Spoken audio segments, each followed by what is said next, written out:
नमस्कार दोस्तों, स्वागत है आपका तिवारी क्लासेस में।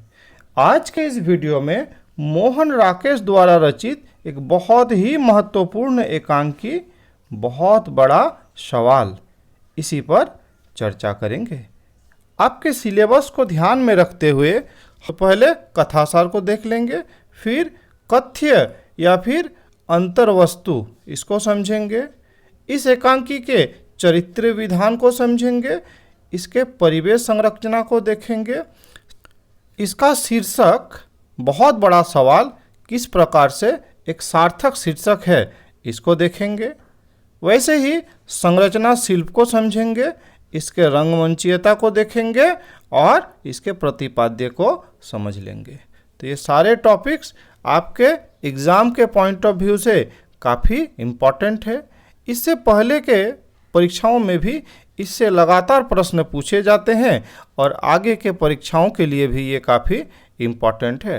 तो बेहतर होगा स्किप किए बिना पूरा वीडियो देखिए ताकि सारा कॉन्सेप्ट बहुत अच्छे से क्लियर हो जाए। तो चलिए सबसे पहले कथासार को समझ लेते हैं। कथासार अर्थात इसको सारांश कहा जा सकता है। कोई भी कहानी हो, नाटक हो, एकांकी हो, अगर उसका सारांश को समझ जाते हैं तो इससे संबंधित जो भी प्रश्न पूछे जाते हैं उसका उत्तर देना बहुत ही आसान होता है। तो कथासार बहुत ही महत्वपूर्ण होता है।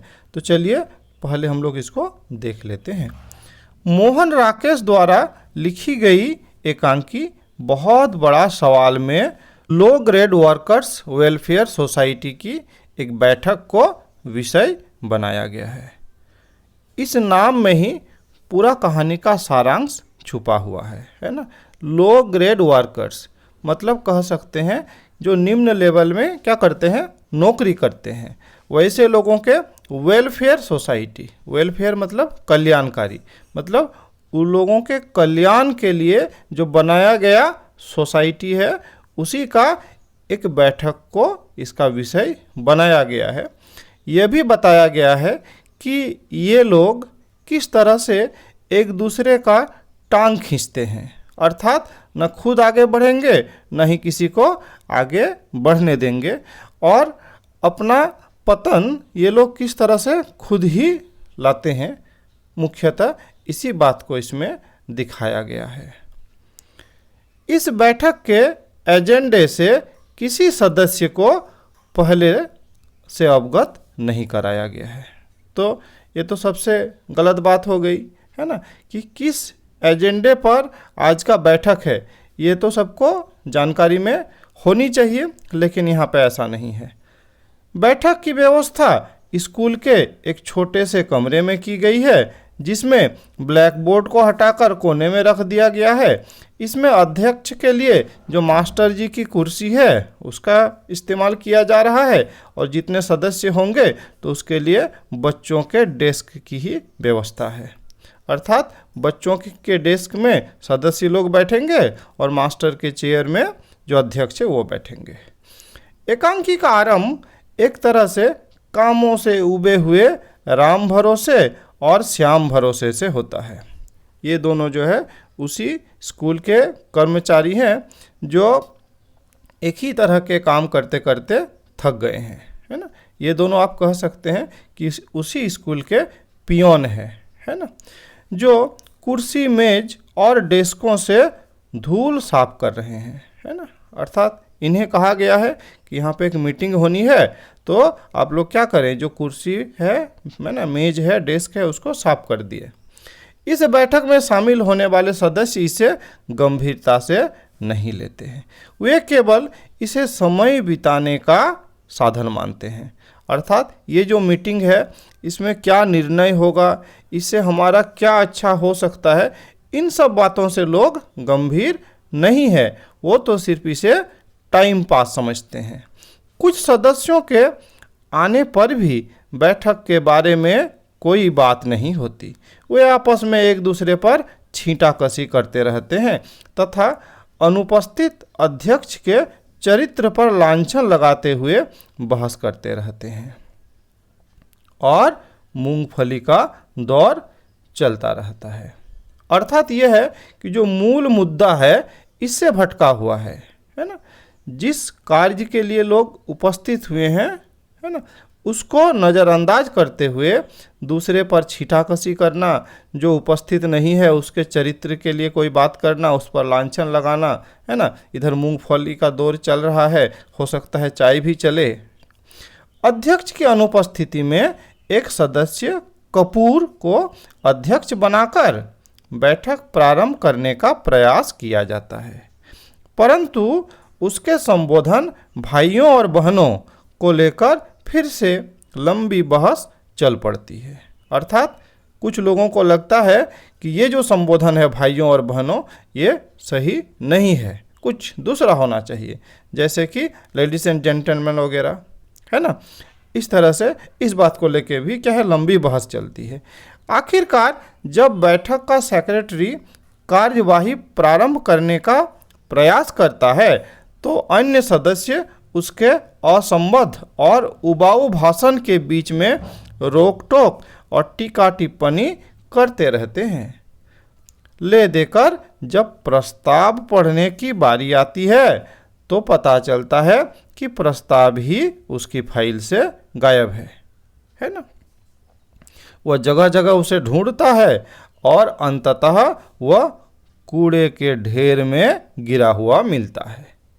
जैसे ही वो प्रस्ताव का आरंभ पढ़ता है, हम लोग लो ग्रेड वर्कर्स वेलफेयर के सभी सदस्य तो इस बात को सुनकर फिर से क्या है, कुछ लोगों द्वारा आपत्तियां दर्ज की जाती है ना, कि इस तरह से संबोधन हमारे लिए क्यों, हमें लो ग्रेड वर्कर्स क्यों कहा जा रहा है, इस तरह की कई बातें। तो इसी पर संशोधन के रूप में 2 आपत्तियां दर्ज की जाती है। इसका समर्थन भी कई सदस्य कर देते हैं। बाद में इन संशोधनों को स्वीकार करके प्रस्ताव आगे पढ़ा जाता है। प्रस्ताव में प्रयुक्त 3 स्थान पर क्या है, निम्न स्तर को लेकर लंबी बहस छिड़ जाती है ना। कुछ लोगों का कहना है कि ये निम्न स्तर, ये शब्द क्या है, हमारे लिए सही नहीं है। जो भी हो, बहस को लंबा खींचते देख पक्ष और विपक्ष में मतदान की स्थिति में बहुत से सदस्य खिसक जाते हैं। अर्थात हम किस पक्ष में मतदान करें, किसी के लिए क्या है, ये निर्धारित नहीं होता है और लोग सोच भी नहीं पाते हैं कि क्या बेटर है। अर्थात लोगों के पास कोई क्लियर कॉन्सेप्ट है ही नहीं कि ये सोसाइटी क्यों बना है और इसमें हमारा क्या बेनिफिट है और हमारा इसमें क्या योगदान होना चाहिए। अंततः पूरे सदस्यों के अभाव में अध्यक्ष द्वारा मीटिंग बर्खास्त कर दी जाती है और बैठक निरर्थक हो जाती है। तो यही था क्या है, मोहन राकेश द्वारा रचित एकांकी बहुत बड़ा सवाल, है ना। अब इसके कथ्य या अंतर वस्तु को देख लेते हैं। इस एकांकी में मोहन राकेश ने मध्य वर्गीय निम्न वेतनभोगी कर्मचारियों की मनोवृत्ति का एक तरह से विश्लेषण किया है। इस वर्ग की सबसे बड़ी कमी है एकता का अभाव। ये कभी भी अपनी समस्याओं के समाधान के प्रति सामूहिक संघर्ष नहीं करते। वे अपनी बड़ी बड़ी गलतियों को छिपाते हैं, आपस में नोक-झोंक करते हुए एक दूसरे पर आरोप प्रत्यारोप करते रहते हैं, केवल दूसरों की गलतियों को ढूंढने में लगे रहते हैं। यही इस एकांकी का मुख्य विषय है। यह वर्ग अपने अपने हितों को एक दूसरे से अलग मानते हैं। अवसरवादिता, अस्थिरता, निरर्थकता का बोध और निर्णय की स्थिति के कारण वे इस समाज रूपी मशीन के पुर्जे बनकर ही रह गए हैं। लेखक ने इसमें आधुनिकतावादी भावबोध को भी चित्रित किया है। चरित्र विधान की अगर बात करें तो मुख्य रूप से अगर देखा जाए तो ये चरित्र प्रधान एकांकी नहीं है।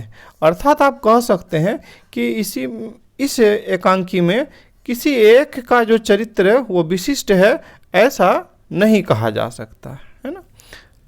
तो चरित्र चित्रण एकांकी का एक महत्वपूर्ण तत्व माना जाता है, क्योंकि उन्हीं के माध्यम से लेखक अपने मूल कथ्य को कहने में सक्षम हो पाता है। इस एकांकी में अनेक पात्र हैं, परंतु कोई भी पात्र एकांकी का केंद्रीय पात्र नहीं बन पाता। इसका कारण है कि एकांकी में घटनाओं का नितांत अभाव है। राम भरोसे और श्याम भरोसे, जो कि इस विद्यालय का क्या है, पियोन है, तो इसको छोड़कर किसी भी पात्र में जीवंतता दिखाई नहीं देती। शर्मा के चरित्र में अहंकारवादी प्रभाव दिखाई देता है। वह केवल राम भरोसे और श्याम भरोसे के प्रति अपने अनुदारता का परिचय देता है और बाकी सबके लिए वो तो रूढ़ ही बना रहता है। मनोरमा और संतोष नामक पात्र भी छिछलेपन और अवसरवादी प्रकृति का बोध कराते हैं। एकांकी में केवल गुरप्रीत ही एक ऐसी पात्र है जो एकांकी की अंत तक शालीनता एवं समझदारी का परिचय देती है।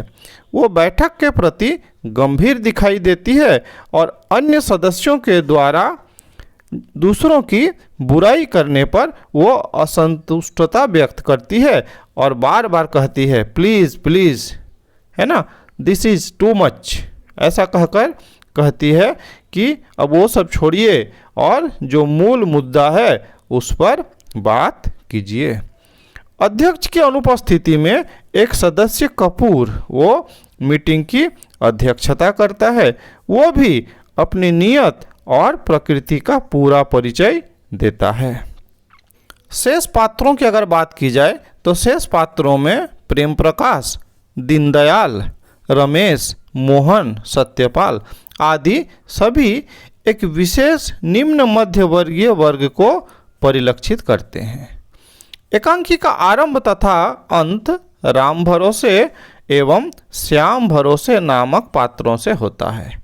अपनी असहायता और अभावग्रस्तता के बावजूद केवल यही पात्र हैं जो जीवन के यथार्थ से परिचित दिखाई देते हैं।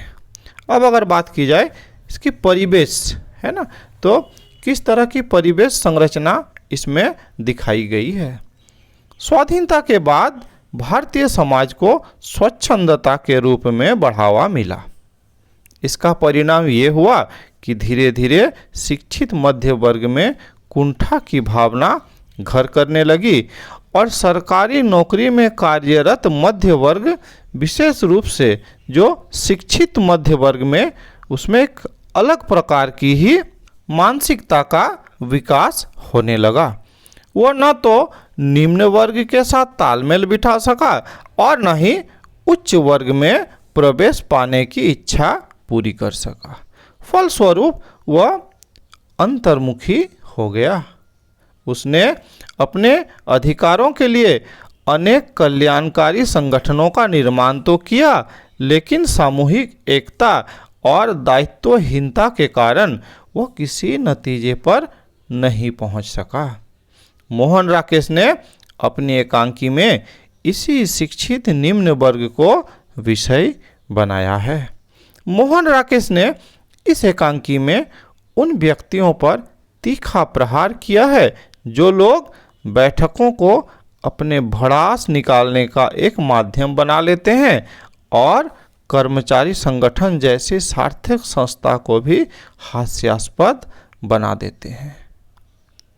अब अगर शीर्षक की बात की जाए, है ना, ये जो शीर्षक है तो किस तरह से महत्वपूर्ण है या किस तरह से सार्थक है ना, तो एकांकी बहुत बड़ा सवाल का शीर्षक व्यंग्यात्मक है, जिसे एकांकी की अंतर्वस्तु को व्यंग्यमूलक बनाते हुए रचना के प्रतिपाद्य के साथ अत्यंत कुशलतापूर्वक जोड़ा गया है।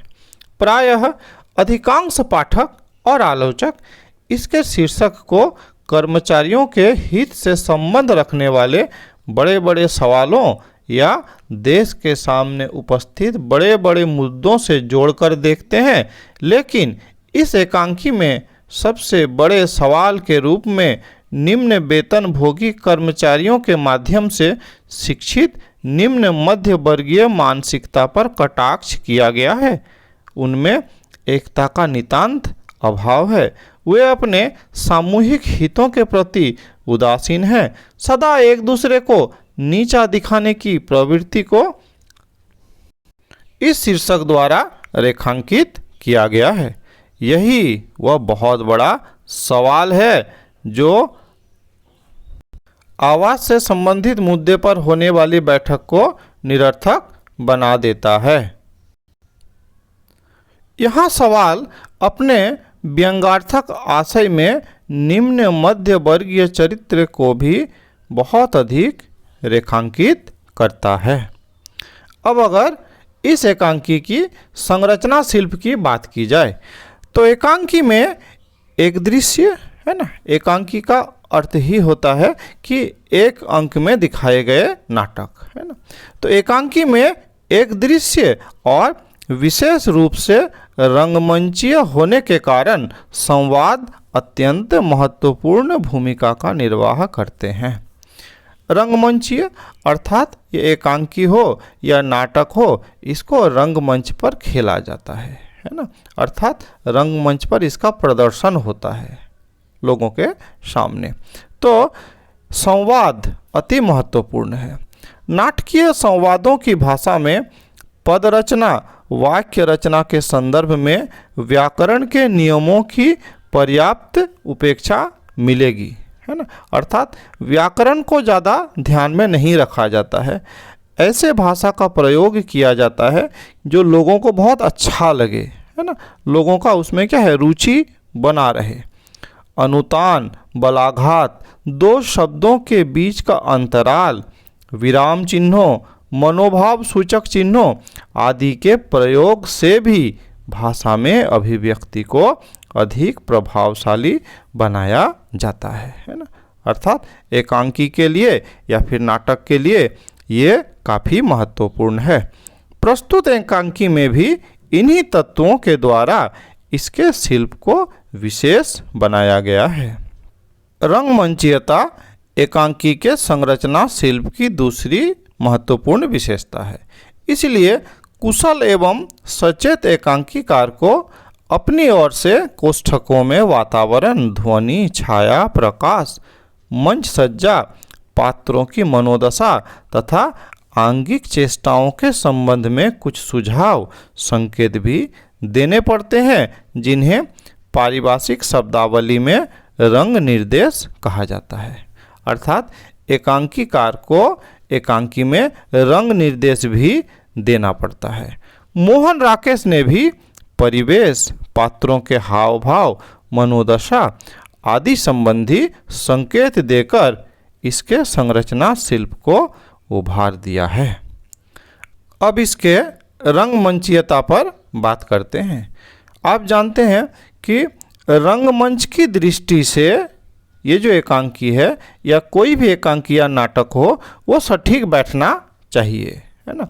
अधिकतर लोगों ने ऐसा ही कहा है कि नाटक के रचना के समय इस बात को ध्यान में जरूर रखना चाहिए कि उसे रंगमंच पर प्रदर्शित किया जा सके, दर्शकों को आकर्षित किया जा सके। ऐसे जो जयशंकर प्रसाद थे वे इससे सहमत नहीं थे। हाँ, वो तो कुछ दूसरा ही सोचते थे। कोई बात नहीं, जब जयशंकर प्रसाद जी का बात करेंगे तो उसको देखेंगे। तो इस नाटक में देखेंगे कि जो मोहन राकेश हैं, क्या वे रंगमंच को ध्यान में रखकर इस एकांकी की रचना किए कि उन्होंने इन बातों को नज़रअंदाज किया, ये हम लोगों को समझना है। तो रंगमंच की दृष्टि से बहुत बड़ा सवाल नामक जो एकांकी है, इसको देखें तो इसके पात्रों में राम भरोसे और श्याम भरोसे दोनों स्कूल के पुराने कर्मचारी हैं। सरकारी कर्मचारी समुदाय से 3 स्त्री और 7 पुरुष मात्र हैं, जो किसी भी छोटे बड़े शहर में आसानी से मिल सकते हैं। स्थान और समय की एकता की दृष्टि पूरा एकांकी 1.5-2 घंटे में एक कमरे के अंदर आसानी से प्रस्तुत किया जा सकता है। इस एकांकी में ध्वनि, छाया, प्रकाश आदि संबंधी युक्तियों का कोई विशेष प्रयोग नहीं किया गया है। अर्थात ये हुआ कि इसे आसानी से रंगमंच पर प्रस्तुत किया जा सकता है। अतः इसमें किसी बहुत ही कुशल प्रशिक्षित निर्देशक की भी आवश्यकता नहीं है। समय, स्थान तथा कार्य की एकता अर्थात मात्र एक निश्चित मुद्दे पर बातचीत के संकलन की दृष्टि से भी यह एकांकी रंगमंचीयता के शर्त को पूरी करता है। अर्थात इसे रंगमंच पर आसानी से प्रस्तुत किया जा सकता है। मीटिंग का विषयांतर होना एकांकी की अंतर्वस्तु और इसके प्रतिपाद्य से जुड़कर अत्यंत प्रासंगिक बन गया है। बहुत बड़ा सवाल के रूप में लेखक ने इसे रेखांकित करना चाहा है, जिसमें वह सफल रहा है। अब अंतिम टॉपिक प्रतिपाद्य है ना, अर्थात इस एकांकी के प्रतिपाद्य पर बात करेंगे। ये प्रतिपाद्य भी काफ़ी इम्पॉर्टेंट होता है। आप देखेंगे परीक्षा में नियमित रूप से पूछा ही जाता है। तो इस एकांकी का विषय लो पेड वर्कर्स वेलफेयर सोसाइटी की एक मीटिंग के संदर्भ में सरकारी नौकरी करने वाले शिक्षित निम्न मध्य वर्ग की एक विशेष मानसिकता को उजागर करता है ना। यह वर्ग कभी एकजुट होकर किसी बड़े सामूहिक कार्य के लिए संघर्ष नहीं कर सकते। एक दूसरे पर कीचड़ उछालना, निंदा करना, छींटाकशी करना जैसे मानो उनका उद्देश्य बना रह गया है। सामाजिक और संगठन के कार्यक्रमों में भी एक दूसरे की टांग खींचना, कार्यों में बाधा उपस्थित करना, स्वार्थ और संकीर्ण विचारधारा को अधिक महत्व देना, अपने मन की क्षुद्रता को प्रदर्शित करना ही उनकी प्रवृत्ति बन चुकी है। इस वर्ग समुदाय के कुछ गिने चुने पात्रों के माध्यम से इस एकांकी में लेखक ने एक समूचे वर्ग के जीवन की कटु, विसंगत, कृत्रिम, पाखंडपूर्ण, क्षुद्र मनोवृत्ति का कलात्मक उद्घाटन किया है। यही इस रचना का प्रतिपाद्य है, जिसे रंगमंचीय कौशल के माध्यम से अत्यधिक प्रभावपूर्ण बनाकर दर्शकों के समक्ष प्रस्तुत किया गया है। तो इस प्रकार आज के इस वीडियो में इतना ही। वीडियो अच्छा लगा लाइक शेयर कर सकते हैं, चैनल में नए हैं चैनल को सब्सक्राइब कर सकते हैं। इस वीडियो में मेरे साथ बने रहने के लिए बहुत बहुत धन्यवाद।